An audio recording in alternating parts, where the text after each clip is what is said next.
It was always quiet on the outskirts of Haven Point. The cliffs dropped sharply into the sea, with the wind slicing over the jagged rocks and whistling through the pine trees. There were no cities nearby, only the sleepy fishing town of barely 200 people and a high school that shared its gym with a community center. The stars above Haven Point looked close enough to touch. To 17-year-old Maya Renner, they were her escape, her secret, and her obsession. Her mother called it a phase. Her classmates called it weird. But every clear night, Maya set up her homemade telescope on the ridge above her family's property and charted the sky. She logged each anomaly. She kept notebooks full of sketches and possible explanations for the occasional flare or glitch in the stars. But nothing she'd ever seen compared to what happened that October night. It started as a ripple like a bruise in the sky. The stars dimmed. The air grew dense. Then, with a soundless pulse, something tore across the heavens, bright and curved like a ship crashing through waves.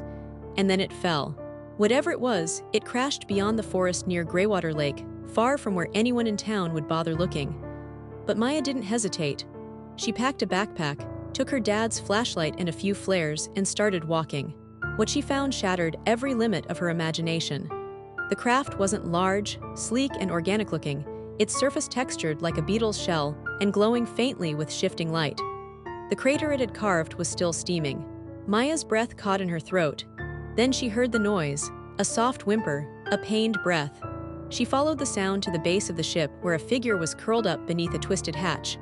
At first, she thought it was a wounded animal. Then it turned its face toward her. It was humanoid, slender, covered in fine silver-blue scales that shimmered in the light. Its eyes were large and violet and glowing faintly with bioluminescent rings. It was bleeding from one side. Maya didn't run, she dropped to her knees. "You're hurt," she said quietly, trying not to tremble. "I can help you, do you understand me?" The creature blinked slowly. Its lips moved, forming words she didn't know, melodic and unplaceable. But when it reached out and touched her forehead with 2 fingers, Maya saw a flash, not a vision, not words, but understanding. She helped it up. Its name, as she later interpreted, was Alien. It was neither male nor female, but Maya came to think of Alien as he for simplicity.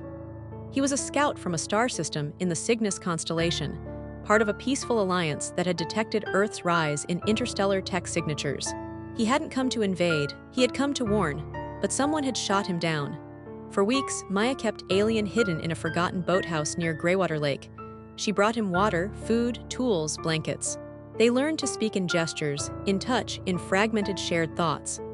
At night, he told her about the stars, about the music of moons, about colors she'd never see with human eyes. She told him about loneliness, about growing up in a place where she always felt too big for the sky above her. They became inseparable. Maya was smart enough to avoid suspicion. She used her knowledge of chemistry and physics to help Alien rebuild parts of his communication system, to prepare a beacon that could signal help from his kind. But it wasn't simple. Someone was looking for him. Drones began sweeping the skies. Government black vans passed through Haven Point under the guise of weather researchers. Maya noticed strange men at the gas station asking about light shows. Her parents grew suspicious of her late nights. Then one night, the boathouse was raided. Maya had left Alien alone while she snuck home to grab medical supplies. When she returned, the doors were broken, the equipment smashed. His blood, trailed down toward the lake. She followed it. Her heart was breaking with every step. She found Alien at the lake's edge, his back to the water, surrounded by soldiers in unmarked armor. One of them held a stun rifle. Another had a containment pod open. Maya didn't think. She ran forward, screaming, putting herself between the rifle and Alien. "Don't," she cried. "He's not here to hurt anyone. He's trying to protect us." The soldiers hesitated. She saw doubt flicker in one of their eyes. But the leader, a tall woman with steel gray hair and no name, raised a hand to fire. That's when Alien moved. He threw Maya out of the way with surprising strength and raised his hands. A pulse of energy rippled outward, knocking the soldiers off their feet. Their electronics fried. The lake boiled at the edges. The air crackled. Then he collapsed. Maya scrambled to him, tears streaming. "No. No, stay with me." He touched her cheek. She heard his voice in her mind. "You are home safe." Then the sky opened. A beam of violet light descended, and with it came a second ship, larger, elegant, radiant. Maya could only watch as beings like Aliens stepped from it, scanning the scene. One approached her gently. "You are Maya?" she asked, her voice echoing with a harmonic tremor. Maya nodded, sobbing. "Please, he's dying," the being knelt. "No, he is returning, but not alone." Alien's body shimmered, transformed into a silvery light, and drifted into the ship. Before disappearing, he looked once more at Maya and smiled. Then they were gone. The soldiers tried to erase everything, confiscated the wreckage, fabricated stories about meteorites. But the town remembered the light. They whispered about the girl who saved an angel from the stars. Maya never told them what really happened. But every night she returned to the ridge. The telescope was gone. She didn't need it anymore, because the stars sang to her, because she had seen a world bigger than anyone could imagine. And sometimes, when the wind was right, she could hear his voice. "You are not alone." 10 years later, Maya became an astrophysicist, working with a team dedicated to exoplanet signals. She never married, she never stopped looking. One winter night, deep in a remote Arctic observatory, her terminal blinked. "Incoming signal, AELION7," the stars had answered.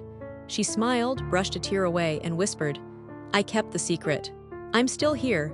Some friendships never fade, some begin where the sky ends, and some love stories span the stars. But Maya didn't just stay on Earth waiting. The signal wasn't just a message, it was coordinates, an invitation. Alien had left a hidden protocol embedded in the pulse. A portal drive buried deep beneath Greywater Lake. With help from retired engineers, quiet funding from mysterious benefactors, and a rogue AI that once tried to infiltrate the Pentagon, Maya activated the drive. The portal opened, she stepped through. The world she found was not Earth, not even close. Towering crystalline towers, bioluminescent skies, floating isles tethered by gravity distortions. And waiting for her, on a platform of shimmering light, was Alien. Whole, alive, changed. He ran to her, not with the awkwardness of an alien mimicking human form, but with the urgency of someone who had waited a decade for a single moment. They didn't speak, they didn't need to, he took her hand. Together they walked into the stars. And Earth, for the first time in a long time, was no longer alone.